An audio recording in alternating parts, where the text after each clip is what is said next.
Welcome back to the Figma Weave Basic series. I'm Ken from Delegate Studio, and last time we got our first image out, which was great. But one image doesn't really tell you much, so in this video we're not trying to make it any better yet, we're just going to play around. So we'll keep the same workflow and start generating a few iterations. Small changes, nothing dramatic, and the interesting part is seeing how quickly things will shift when you nudge the input just a little. So this is where it stops feeling like a machine and starts feeling creative. So you're not looking for the right answer straight away, you just start seeing what different directions are going to open up. So if you want to mess around with it yourself, grab the workflow from the description and try to play alongside me. So change one thing, run it again, and just see what happens. Going to the canvas, we can see where we basically started off is we have a prompt, which is going to be our input, and we have it connected to the image model, which is going to be our output.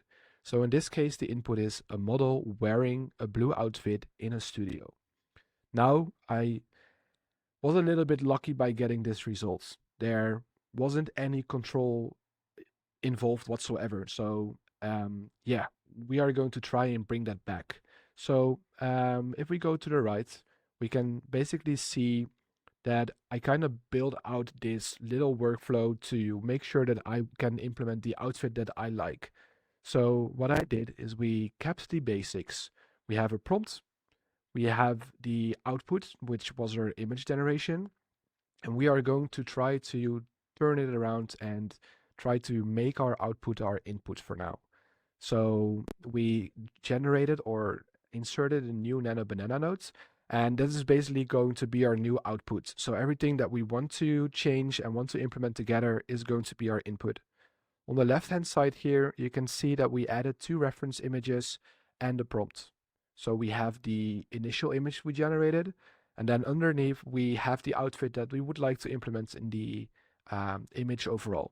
So if you did something else than fashion and you maybe did some interior design, maybe try to find a cool item or object that you would like to implement in your scene.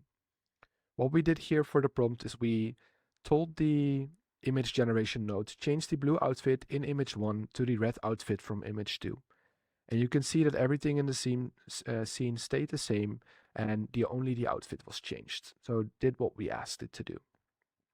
Now we can take it one step further.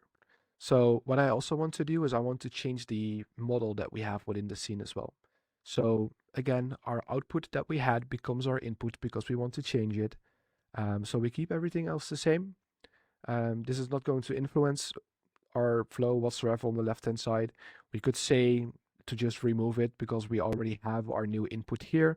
But I just like to have it as an overview to see where you started, and maybe if you want to backtrack yourself a little bit and make different changes, you always have it there if you want it. So now this is going to be my input. I am going to be inserting this together with the image I've got of a model here, and I'm going to be asking the image generation model to replace the model from image 1 with the blonde model from image 2. And that basically generated this. So we can see where we started with this image with a blue outfit. We changed the outfit to a red outfit, and then in the last photo we also changed the model. So this allows us to bring back the control that we're looking for with AI. Thank you so much, and I will see you in the next video.